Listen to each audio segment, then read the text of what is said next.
Okey. Assalamualaikum. Kali ni saya nak bagi tahu tentang objektif pembentangan kita lah. Terdapat 3 objektif untuk pembentangan kali ni. Yang pertama, kita dapat menjelaskan tentang konsep perpaduan dalam kepelbagaian kaum. Yang kedua, kita dapat menerangkan tentang sejarah perlembagaan Malaysia. Yang ketiga, kita dapat menghuraikan ciri-ciri perlembagaan dengan lebih tepat. Okey, petang ni kami akan membuat sedikit temu bual dekat orang yang duduk area perumahan Taman ni lah, tentang tajuk yang kami dapat. Ada orang kat sana? Okey, kami akan jumpa dia dulu untuk tanya. Assalamualaikum bang. Ya bang, Waalaikumsalam. Nak duduk boleh? Boleh. Kenapa Okey. bang? Terima kasih. Saya nak bagi sedikit ilmu tentang sejarah perlembagaan Malaysia ni. Boleh kan? Boleh, tapi jangan lama sangat lah sebab saya ada kerja ni. Okey. Tak lama pun sikit je. Okey. Sejarah perlembagaan Malaysia adalah asas perlembagaan Persekutuan Malaysia ialah Perlembagaan Persekutuan Tanah Melayu. Berikutan ini kemenangan Parti Perikanan dalam Pilihan Raya Persekutuan pertama pada tahun 1955. Tunku Abdul Rahman Putra telah dipilih sebagai Ketua Menteri pertama. Penggubalan Perlembagaan Persekutuan Tanah Melayu merupakan langkah pertama ke arah membentuk kerajaan sendiri selepas Britain bersetuju untuk memberikan kemerdekaan kepada Tanah Melayu 1996. Pada Januari 1996, Tunku Abdul Rahman memutuai rombongan ke London untuk membincangkan soal penggubalan Perlembagaan Persekutuan dan merunding tarikh kemerdekaan untuk negara. Tahun bila tadi? 1996 bang. Dah lama Okey, sambung sekejap seterusnya diisi lagi sikit. Pada Mac 1996, satu Suruhanjaya Perlembagaan diketuai oleh Lord Reid telah ditubuhkan untuk merangka dan menaiki Perlembagaan Persekutuan Tanah Melayu. Suruhanjaya tersebut telah mendapatkan pandangan parti-parti politik, persatuan-persatuan bukan politik dan individu tentang bentuk negara bangsa negara ini.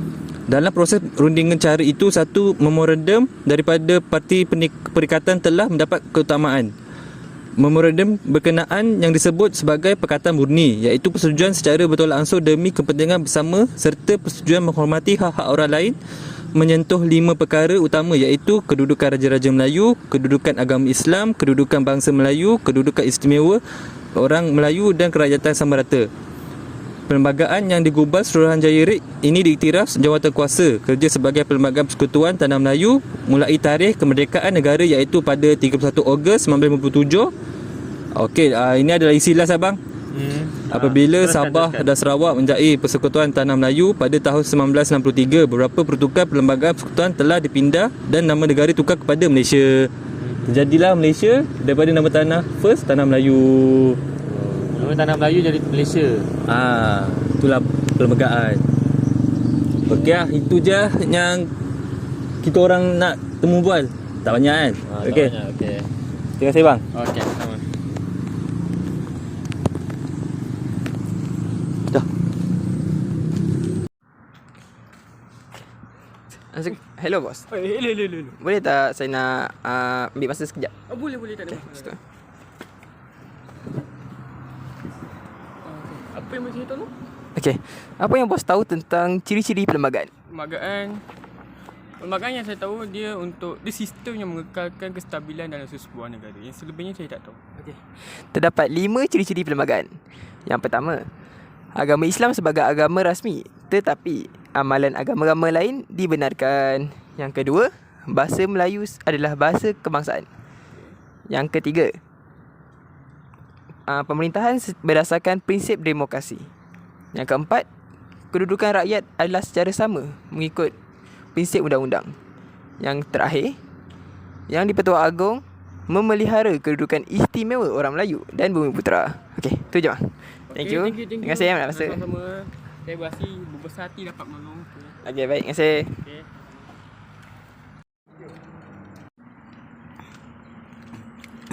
Assalamualaikum bang. Waalaikumsalam warahmatullahi. Abang tahu tak kat negara kita ni ada peranan perlembagaan? Saya tak tahu pula. Okey bang, saya nak terangkan sikit Antara peranan perlembagaan ialah menjamin kestabilan negara. Selain itu, perlembagaan juga dapat memainkan peranan dapat membuktikan taat serti rakyat kepada negara, taat serti rakyat yang tidak berbelah bagi kepada negara. Sebagai rakyat Malaysia bang, kita kenalah sayangkan negara kita supaya dapat menyemai semangat patriotism dalam diri kita. Okey, seterusnya perlembagaan juga dapat mengiktiraf sistem beraja yang telah sedia ada sejak dahulu lagi lah. Lepas tu yang terakhir sekali, kedudukan agama Islam sebagai agama rasmi bagi kerajaan persekutuan. Okey, pada pendapat abang, apa kesimpulan tentang peranan perlembagaan ni? Pada pendapat saya, baiklah ada dalam negara kita kan. Dia memberi pelbagai faedah. Itu saya. Okey. Terima kasih bang. Terima kasih. Oh, Okay. See.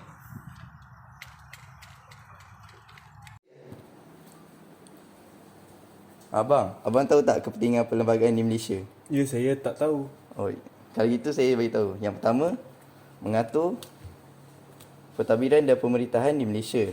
Yang kedua, menetapkan hak-hak asasi dan tanggungjawab rakyat di Malaysia. Yang ketiga, menjadi kuasa terpenting dalam penggubalan undang-undang. Yang keempat, menjamin hak dan kepentingan rakyat Malaysia. Okey, itu saja yang saya boleh bagi. Dia kata